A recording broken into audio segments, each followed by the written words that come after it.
Let me give you a figure that'll blow your mind, I think. Did you know that on average, the majority of Americans can't seem to save more than $7,000 in a year? It's even more challenging for Gen Zs, who typically find themselves saving only around $5,000.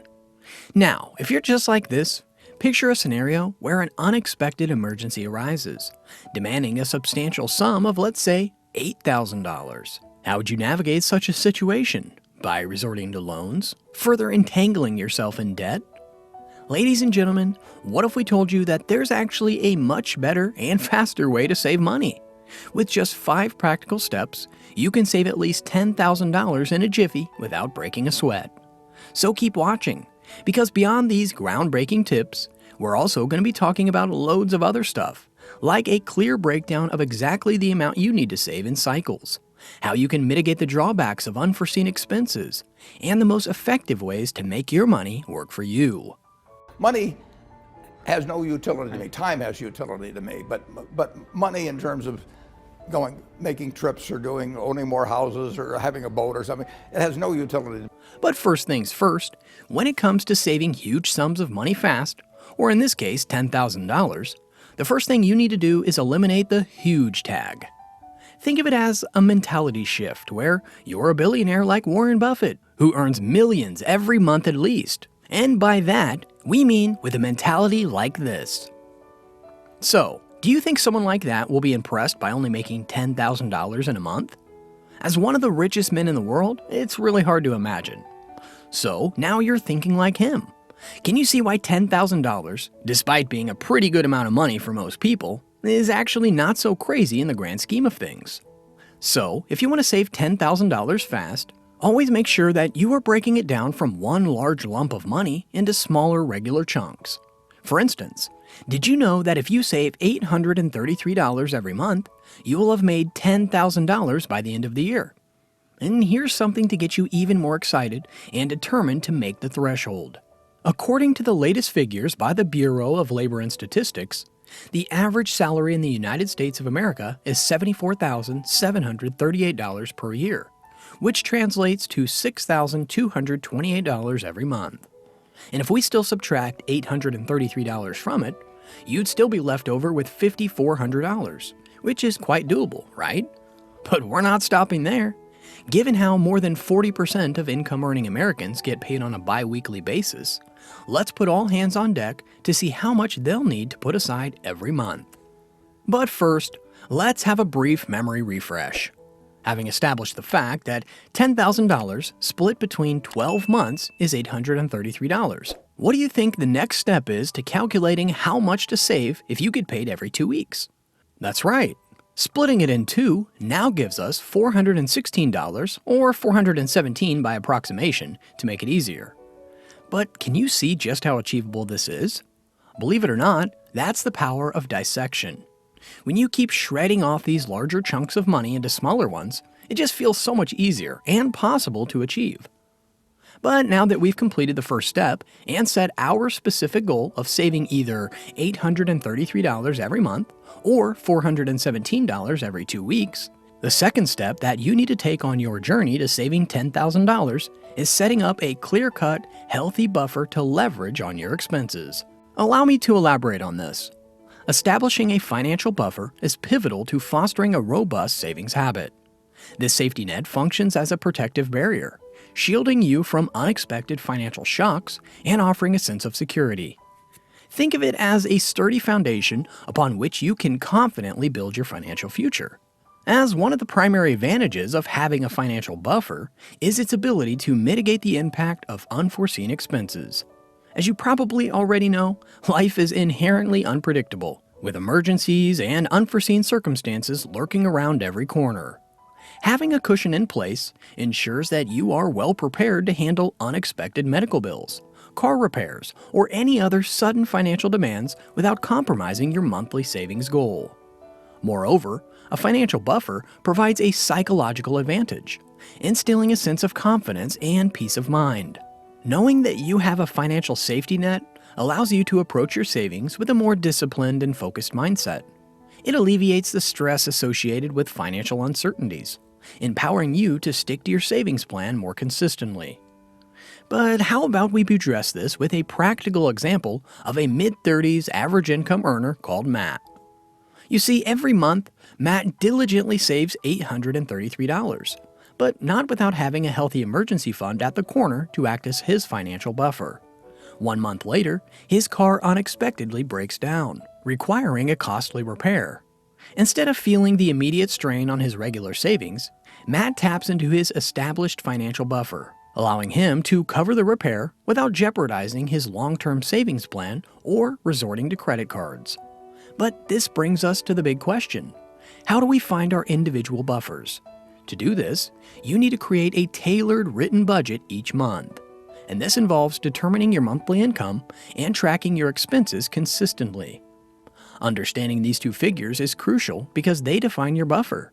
Whatever that buffer is, the extra money you have left over every single month is what you can use to either contribute to or establish your $10,000 savings goal.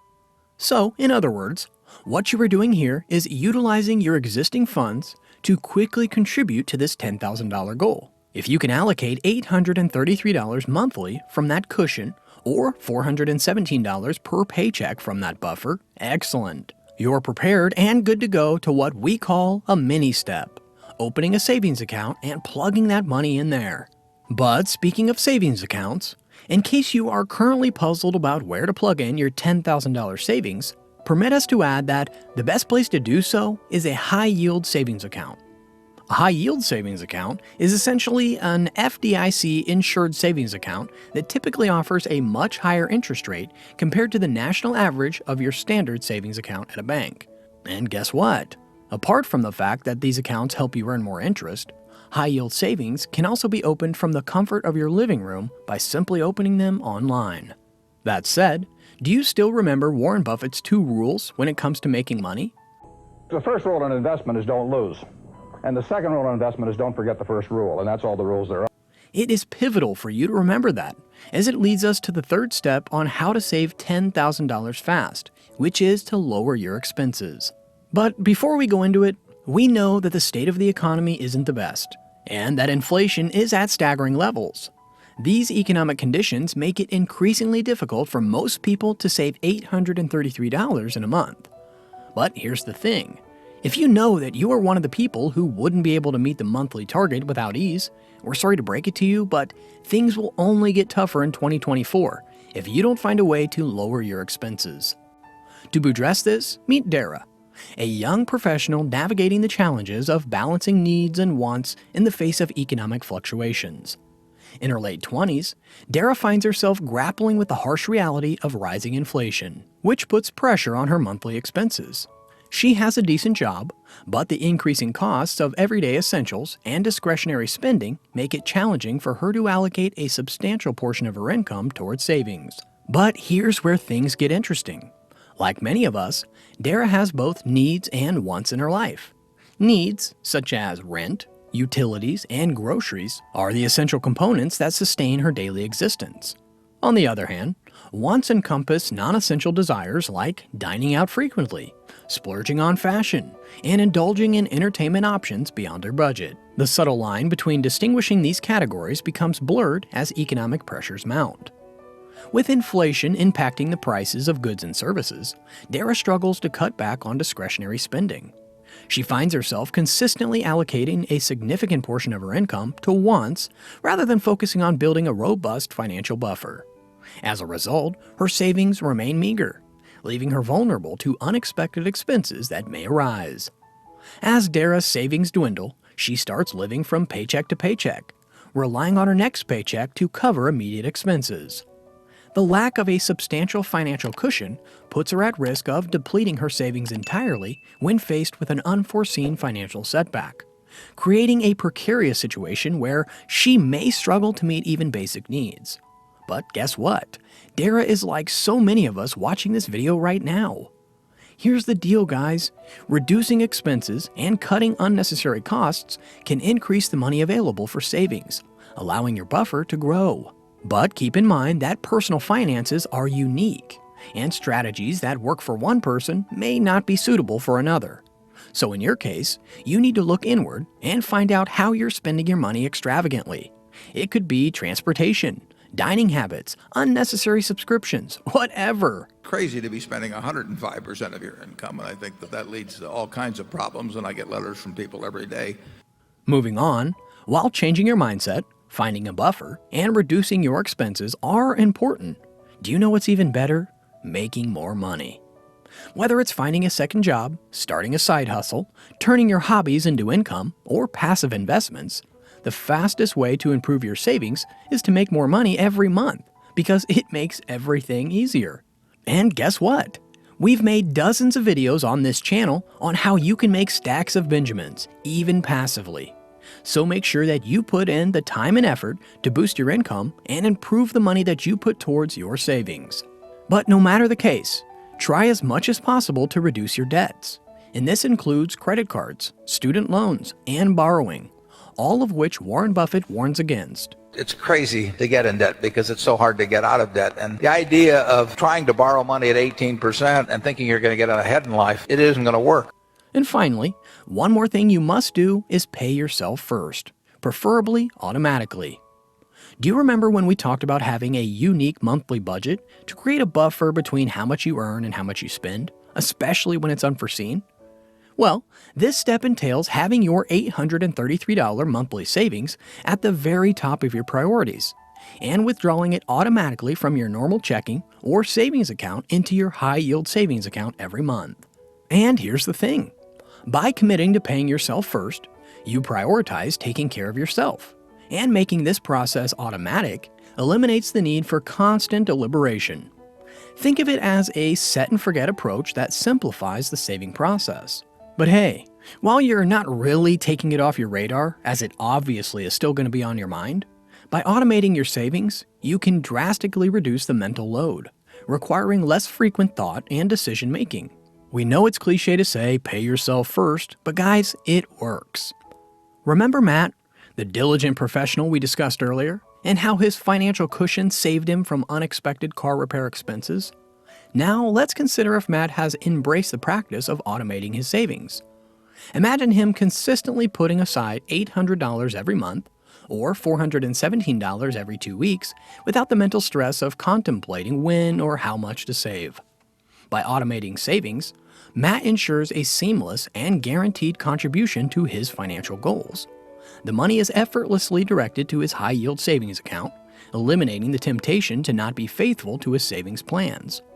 And on the other hand, let's revisit Dara, who is grappling with the impact of inflation and struggling to distinguish between needs and wants. Now picture Dara implementing automated savings, setting aside a fixed amount consistently. Don't you think it would serve as a powerful tool for her to regain control over her financial situation? By automating her savings, Dara can break free from the cycle of living paycheck to paycheck. The predetermined amount, whether $800 monthly or $417 biweekly, becomes a non-negotiable commitment, ensuring a steady accumulation of funds that promotes a healthier financial balance. In essence, if both Matt and Dara can still instill discipline, strategy, and intentionality with their money, they are surely going to develop the right habits and behaviors that make them consistent with their savings. And this definitely applies to you too.